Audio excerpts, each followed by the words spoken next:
Hello, YouTube. They say that in the presence of some people, electronic devices and household appliances fail with enviable regularity. Do you know why this is happening? Researchers of such unusual phenomena claim that all this is not an accident but a special gift from which, alas, there is no immunity. No one is immune. It is known, for example, that the former United States President, Lyndon Johnson, had a very destructive effect on electrical equipment. As soon as he entered the room, several light bulbs immediately burned out. The famous physicist Wolfgang Pauli was endowed with the same ability. When he appeared on the threshold of the laboratory, one or another device immediately failed. The staff jokingly called what was happening the Pauli effect. Moreover, such phenomena are noted in Russia too. This is what they say happened in 2001 in the workshop of a St. Petersburg military defense enterprise. The women from the morning shift, habitually undressed, leaving all their clothes in the lockers, took a shower and changed into cotton factory uniforms. After passing through the sealed vestibule, they sat down on chairs with grounded seats and turned on the lighting of the work desk. And suddenly there was an alarm signal from the normally silent electrostatic field indicator. Involuntarily, everyone's eyes turned to the new girl in the shift. The workshop foreman approached her, asked her to stand up and touch the contact of the control device. A potential of several thousand volts was recorded on her body. One touch to the electronic board and the expensive device would be ruined. Later, in a conversation with the factory psychologist, the woman told the following. It turned out that she had already worked in this workshop a few years before. And then she married an officer, gave birth to a daughter, and left this well-paid job to be a kindergarten teacher, to be closer to her child. But then a tragedy happened to her. Her husband died in Chechnya. The teacher's salary was not enough to live on, and she decided to return to her former place of employment. The woman learned about her unusual ability to induce an electrostatic field, which appeared as one of the consequences of the shock of losing her husband, but only in the workshop. She hadn't noticed anything like this before.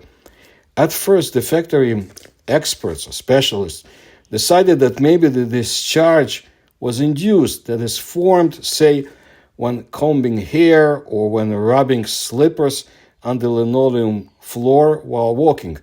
However, subsequent checks showed that the field is quite stable and dramatically increases its potential. When that woman gets excited, she had to look for another job.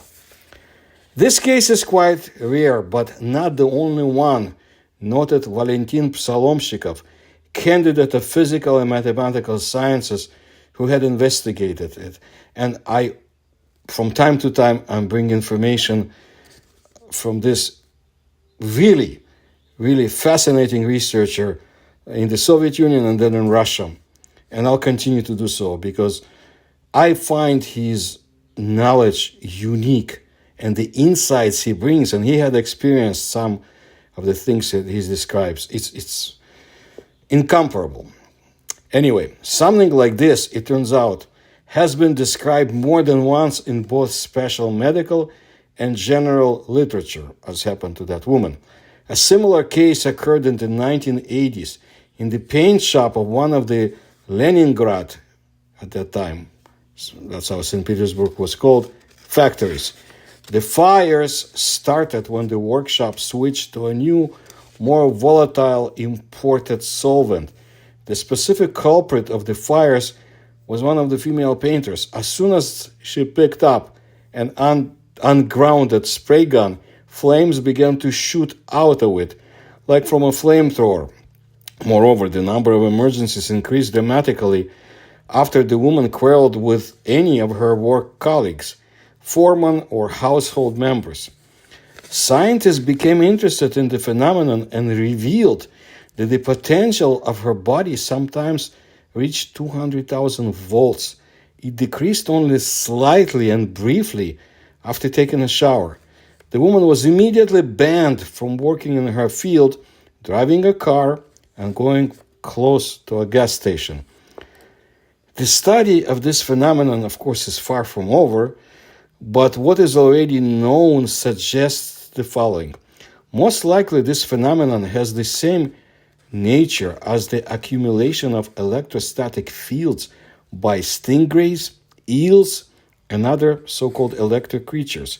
However, if nature has created special organs for the accumulation of electricity in the same stingrays, then where are the so-called Leiden banks or capacitors in the organisms of electric people?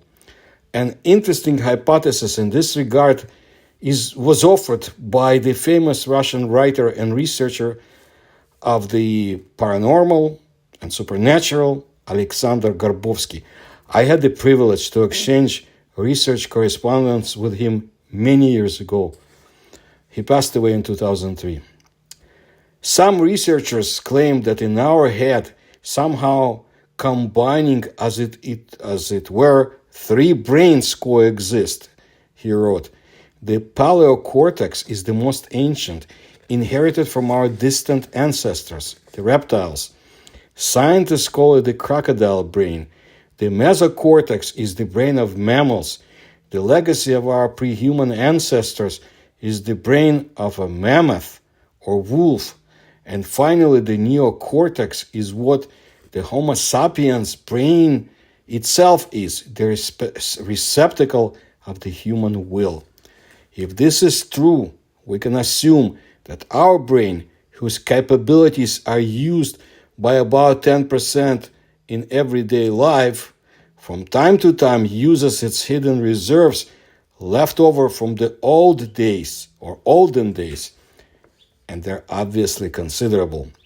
Has it ever occurred to you how our hairless ancestors, who had neither sharp fangs nor formidable claws, were able to survive in the realm of cave bears and saber-toothed tigers, turned out to be more viable than Pithecanthropus and Neanderthals, who far surpassed Cro-Magnons in muscular strength?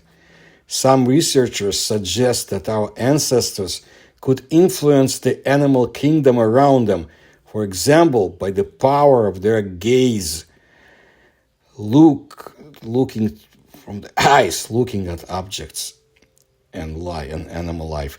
Experienced hunters still claim today that even wolves, not to mention other animals, do not tolerate direct human gaze. They feel it at a considerable distance. But if now such a view has only a psychological effect, then earlier it could have had a physical effect. At the moment of the highest emotional tension, an electric generator, man, could splash out into the surrounding space or even shoot a bunch of electromagnetic energy, causing paralysis of the enemy's nervous system or even death due to a short circuit in the enemy's brain. Nowadays, in any case, as is rumored, tests of such electromagnetic guns, rifles, and bombs are already in full swing. This is what I wanted to let you know today, and I'll continue to tell you about unusual abilities of the human body and other fascinating subjects you will find in my videos.